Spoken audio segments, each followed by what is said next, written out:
नमस्कार दोस्तों। पिछले कुछ दिनों में कुछ ऐसी खबरें आई हैं, कुछ ऐसे केसेस आए हैं जहां पर जो कंपनीज हैं, जो कॉरपोरेट कंपनीज हैं, उन्होंने अपने एडवर्टीजमेंट को वापस ले लिया है। आपने रिसेंटली देखा होगा फैब इंडिया का केस हुआ था, जहां पर इस कंपनी ने एक दिवाली का एड निकाला था और इस एड के अंदर जस्ट ए रिवाज ये शब्द का प्रयोग किया, जिसको लेकर बहुत सारे लोगों ने यहां पर अब्यूज किया था इस कंपनी को सोशल मीडिया पर, और ये कहा कि दिवाली में जो एक हिंदू फेस्टिवल है वहां पर एक प्रकार का जो उर्दू का पर्टिकुलर वर्ड है उसको इस्तेमाल करने की कोशिश की जा रही है। मतलब इस तरह की चीजें कहीं कहीं फाइनली यहां पर फैब इंडिया ने कहा कि हम अपना जो कैंपेन है उसको वापस ले रहे हैं। लेकिन लेटेस्ट यहां पर आप देखोगे जो डाबर, एक काफी पुरानी कंपनी, आपने देखा होगा डाबर के द्वारा एक एड निकाला गया था करवा चौथ से रिलेटेड। अभी रिसेंटली एक दो दिन पहले आपको याद होगा करवा चौथ सेलिब्रेट किया गया था, हिंदू फेस्टिवल है ये। तो इसके अंदर क्या हुआ है, इस ऐड के अंदर एक क्रीम का ऐड था, फेम इनका एक ब्रांड आता है, ये क्रीम का ऐड था और इसके अंदर सेम सेक्स कपल इसको यहां पर दिखा गया है इस पूरे ऐड के अंदर।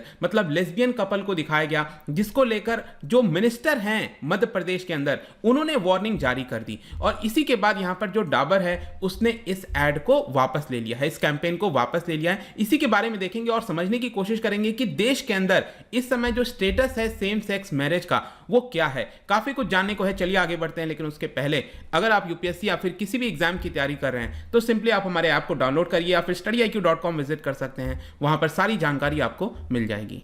चलिए देखते हैं एग्जैक्टली यहां पर क्या हो रहा है। डाबर एक कंज्यूमर गुड्स कंपनी है, बहुत सारे प्रोडक्ट्स आते हैं, आपने देखा होगा। तो इन्होंने अपना एक ऐड निकाला, जैसा मैं कह रहा था, इन्होंने एक क्रीम का ऐड निकाला था, फेम इनका एक कोई क्रीम है। और इसी के अंदर आप देख सकते हो कड़वा चौथ में यूजुअली क्या होता है, यहां पर जो पुरुष होती है और जो महिला होती है, हस्बैंड एंड वाइफ, वो आपस में इसको एक प्रकार से सेलिब्रेट करते हैं, चांद को देखते हैं और इस तरह से आपका पूरा किया जाता है। लेकिन इसके अंदर जैसा कि आप देख सकते हो इस तस्वीर में, यहां पर दोनों महिलाएं हैं, तो जो सेम सेक्स है वो आपको देखने को मिल रहा है। इसकी वजह से जो मध्य प्रदेश के होम मिनिस्टर हैं नरोत्तम मिश्रा, उनको बिल्कुल भी ये चीज पसंद नहीं आया और उन्होंने कहा कि इस फर्म के खिलाफ, मतलब डाबर कंपनी के खिलाफ, वो लीगल एक्शन लेंगे।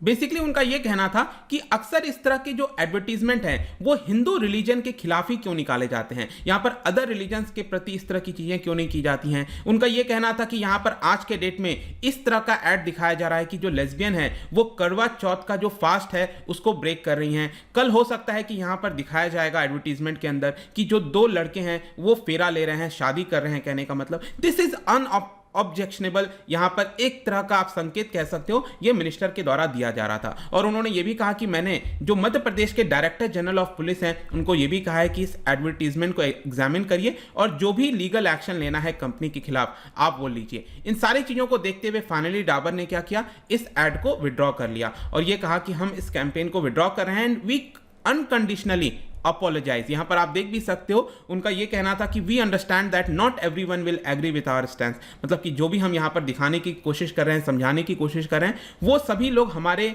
व्यू से सहमत नहीं होंगे। हमारा यहां पर कोई भी मकसद नहीं था कि जो बिलीफ है, कस्टम्स है, ट्रेडिशन है, रिलीजियस है, उसको हमारा ठोस पहुंचाने का कोई भी इंटेंशन नहीं था और इसी की वजह से यहां पर हम अनकंडीशनली अपोलोजाइज करते हैं। तो ये तो पूरा केस हो गया।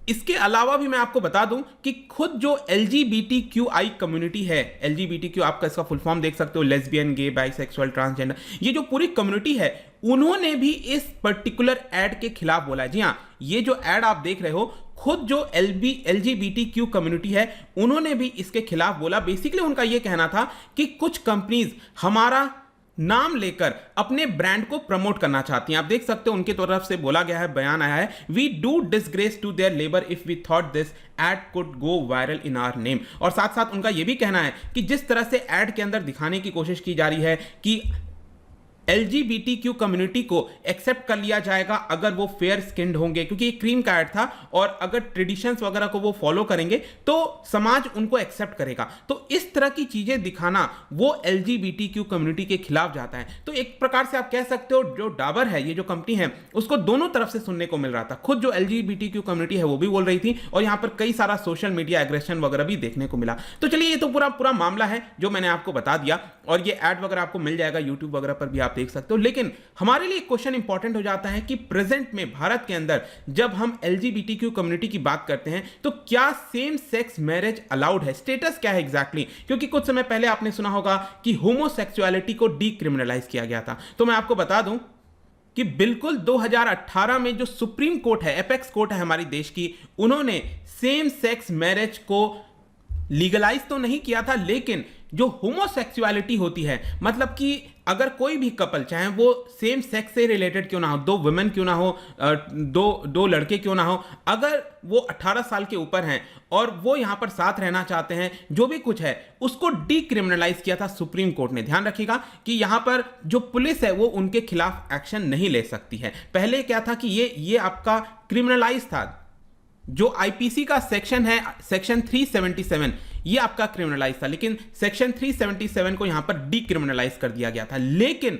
समझने की बात यह है कि जो सेम सेक्स मैरिज होता है उसको लीगलाइज नहीं किया गया था, मतलब कि यहां पर सेम सेक्स मैरिज के बारे में कुछ भी नहीं बोला गया था भारत के अंदर। और अभी ये जो कंट्रोवर्सी आई है वो इस मोड़ पर आई है क्योंकि मैं आपको बता दूं कि बहुत सारे पिटीशंस इस समय दिल्ली और केरला हाई कोर्ट के अंदर डाले गए हैं, और ये पिटीशन का ये कहना है कि जो सेम सेक्स मैरिज है उसको लीगलाइज कर देना चाहिए। और इसकी पूरी सुनवाई दिल्ली हाई कोर्ट में, मैं आपको बता दूं, 30 नवंबर को फाइनली होने वाली है। बेसिकली यहां पर दिल्ली हाई कोर्ट में बहुत सारे पिटीशंस डाले गए हैं, जिसके अंदर बोला गया है कि फॉरेन मैरिज एक्ट के अंदर, स्पेशल मैरिज एक्ट के अंदर जो सेम सेक्स कपल होंगे उनको भी रजिस्टर करना चाहिए। उसमें से एक पिटीशनर वो भी हैं जिसमें आप देख सकते हो इंडियन ओरिजिन के जो कपल हैं वो भी देखने को मिलेंगे। तो कई सारे लोगों को यहां द्वारा जो है वो पिटीशन यहां पर डाला गया है। जो एलजीबीटीक्यू कम्युनिटी के मेंबर्स के द्वारा पिटीशन डाला गया, उनका यह कहना है कि बार बार उनको जो अपनी फीलिंग्स है उसको छुपाना पड़ता है। जब भी वो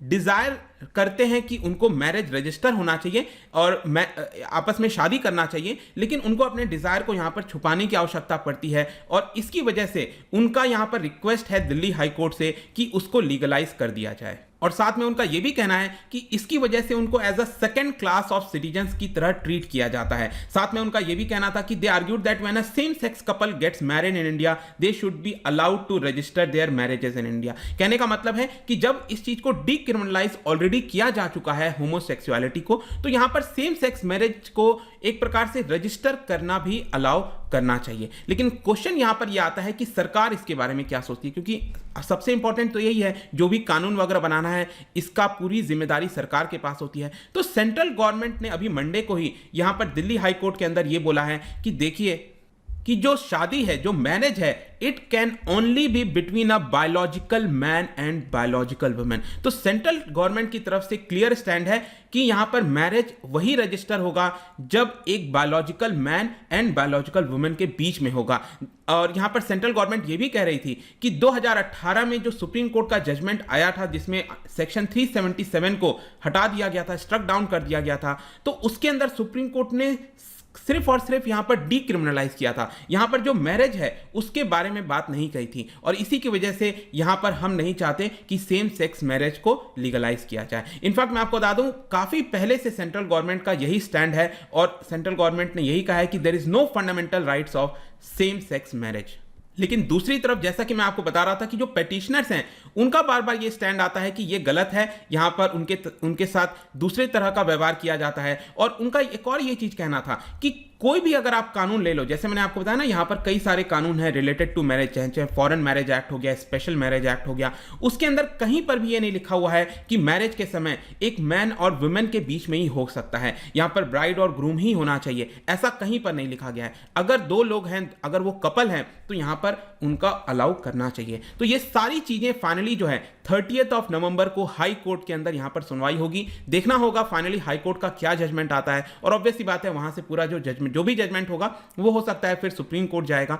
जो भी है फाइनली इसको लेकर एक निर्णय आना चाहिए। और आई होप कि इस वीडियो के माध्यम से आपसे जो भी इस समय कंट्रोवर्सी चल रहा है डाबर से रिलेटेड, जो भी इस समय हो रहा था, वो आपको समझ में आ गया होगा। बाकी आप अपना स्टैंड ले सकते हो, जो भी इंफॉर्मेशन देना था वो मैंने आपको दे दिया है। जाने से पहले एक इंटरेस्टिंग क्वेश्चन मैंने आपको बताया, यहां पर सेक्शन 377, देखिए ये आया था ब्रिटिशर्स के समय में, और इसको ड्राफ्ट किया गया था मैकुले के द्वारा। ठीक है, जो भी हमारा कानून वगैरह ज्यादातर आपको मैकुले का ही उसमें देखने को मिलेगा। तो क्या आप बता सकते हो कि सेक्शन 377 जो कि अब डीक्रिमिनलाइज हो चुका है, उसको लाया कब गया था, कब से ये फोर्स में आया है भारत के अंदर, क्या बता पाएंगे? इसका राइट आंसर आपको पता ही है, मेरे इंस्टाग्राम पर तो मिलेगा ही, वहां पर अगर आप नहीं हो कोई बात नहीं, टेलीग्राम से भी ले सकते हैं इसका सही उत्तर। मैं कई सारे एमसीक्यूज यहां पर डालता रहता हूं स्टोरीज के फॉर्म में, आप जाकर प्ले कर सकते हो। बाकी अगर आपको पीडीएफ चाहिए तो टेलीग्राम पर आइए, अलग अलग सोशल मीडिया पर भी आप जुड़ सकते हैं। साथ ही साथ यूपीएससी या फिर किसी भी एग्जाम की तैयारी कर रहे हैं तो सिंपली आप हमारे ऐप को डाउनलोड कर लीजिए। आई होप कि वीडियो आपको पसंद आया होगा। मिलता हूं आपसे next time, till then thank you very much, see you soon.